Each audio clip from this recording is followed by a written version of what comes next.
So, something I got out of 2020. 2020 wasn't a great year, as all of us know. But could it have been worse? Of course.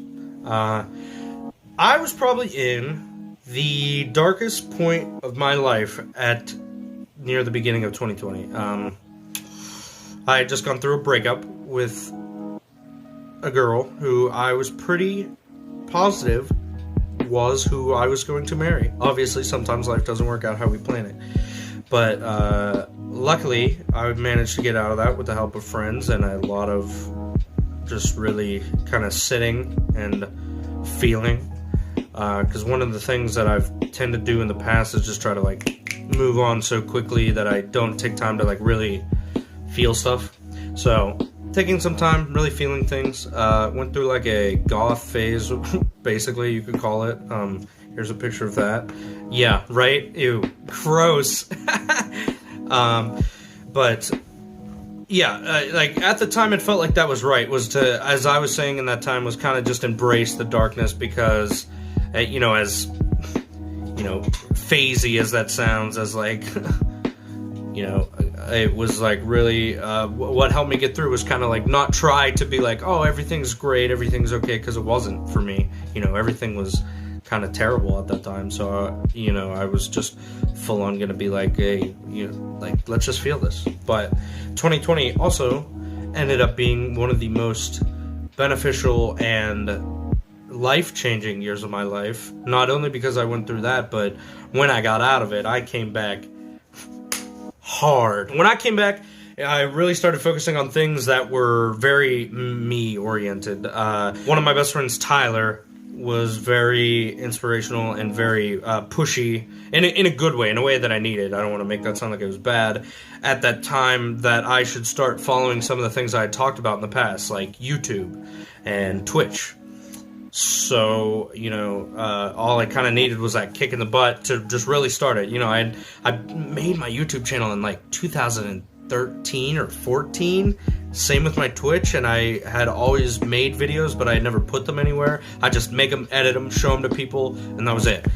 I started this thing on YouTube called Internet Isolation. It was when isolation kind of first began and everybody was stuck inside, but I still had a job, and I still did a lot of weird things.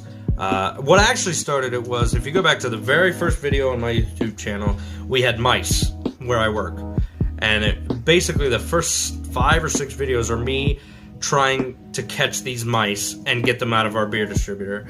And gosh, did that just get way more popular than I thought it would among the people I know. It was getting I'm not a views guy, but it was 50 views a video. I was oh wow, people really like this. And I had several people reach out to me and say things like, hey, these videos are really giving me a good laugh when, I can't really do anything or go anywhere, and it really means a lot that you're doing this. So that, to me, was hey, you're doing something. Not just that you like to do, but other people like it too. And you're making a difference, and you're making people smile and happy. Something that you had a lot of trouble feeling a couple months ago. So I was gotta keep doing this. So I went full force head on into the YouTube game. I think I was doing 5 videos a week, which was if you've never done YouTube, that's a lot. I was filming, editing, posting, doing thumbnails, and streaming in off time. I started streaming around that time too. Then I started doing a little bit of gaming videos. It was a lot to do, but it was amazing. None of it felt it was the best possible thing I could have ever done with my time, and still to this day I love doing, and it's super beneficial. I wish I had more time in every day to create stuff like that for not just me because I love it, but for people like you. Twitch. That's another portion that started happening at that time. Twitch has changed my life for sure. I've met people who have really just changed how I look at things and been more than incredible to the community and to me and to Jeremy. I finally felt like I had a purpose. I knew what I wanted to do. I knew what I wanted to go after. I knew what I was doing. I got out of high school, didn't go to college, started working immediately. I didn't really know where I was going to go, and this kind of feels like something that I was meant to do. As weird as that sounds, this is something I really want to go for, and we are. But I got lucky enough to fall into it with one of my best friends, Jeremy, and we're doing really good, and I'm super proud of everything we've done. So we're going to keep it up and keep this amazing journey with all of you. So thank you guys so much for being here, and let's see what Jeremy has to say.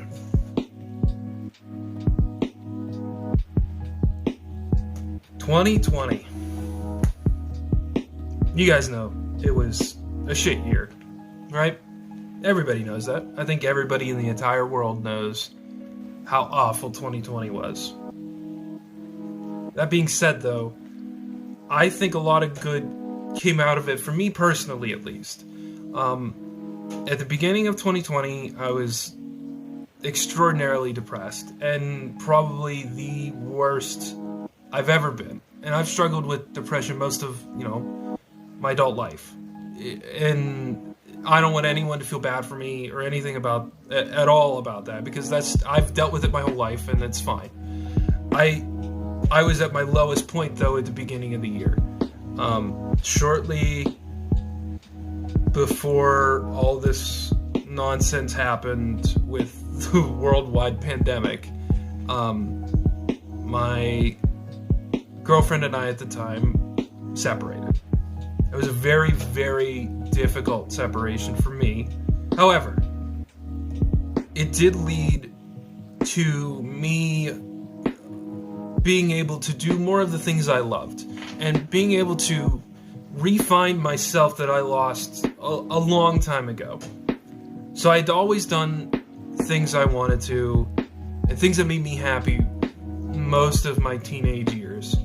However, when I was 20 years old, I had a daughter, and I was in college, and I was working 2 or 3 jobs. I didn't have time for that anymore. So for the past 3.5, 4 years, I had always been go,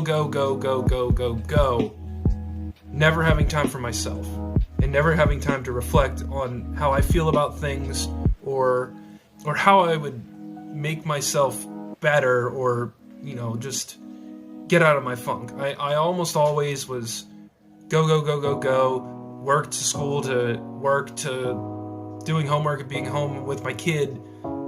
That's all I did. I didn't have time for me. I separated with my partner then, and I got laid off work. Those two factors really allowed me to take a step back, take a breath, and figure out who the fuck I was. Because those two things really allowed me to take a step back and figure out who I was as a person. Who is Jeremy? And moving forward, I was able to spend time with my daughter, which was the biggest thing. And then we started the podcast. And then I started helping Adam be a mod in his streams. And then Adam started streaming here. And now we do YouTube, and we do streaming here twice a week. We do the streams twice a week, and YouTube pretty much every other day. We try and figure things out for that. And now I have not only a purpose now, because I did lose my job, but I'm counting this as my job now. And I'm able to focus on things I want to focus on. I'm not forced into other areas anymore. So I was able to re-find myself in the things that I love and the things that I'm passionate about, which is, which is streaming, which is YouTube, which is, hanging out with Adam all the time. We're together probably 5 or 6 days a week at least. And it's given me all the time in the world to spend with Allison that I didn't have for the first 4 years of her life. So in all, 2020 was a terrible year, but it really allowed me to become me again. And I think that's like the most important thing that people take for granted, is not being able to remember who you are on the inside. You get so sucked into all these things around you that you do, or that are happening or that are happening that you need to do. So I think it's really, I think it's important, and I'm I'm glad and saddened by what happened to me, but all in all, I think I've come out better from that terrible year to, what we are today, what we do today, what I do today. The amount of time I've gotten to spend with my daughter, it doesn't make up for the first few years of her life, but it sure as hell helps. And that's like the most important thing to me as a father is, being able to be okay for myself, but also be able to be okay for my daughter. So, yeah, 2020 sucked, but we're doing all right.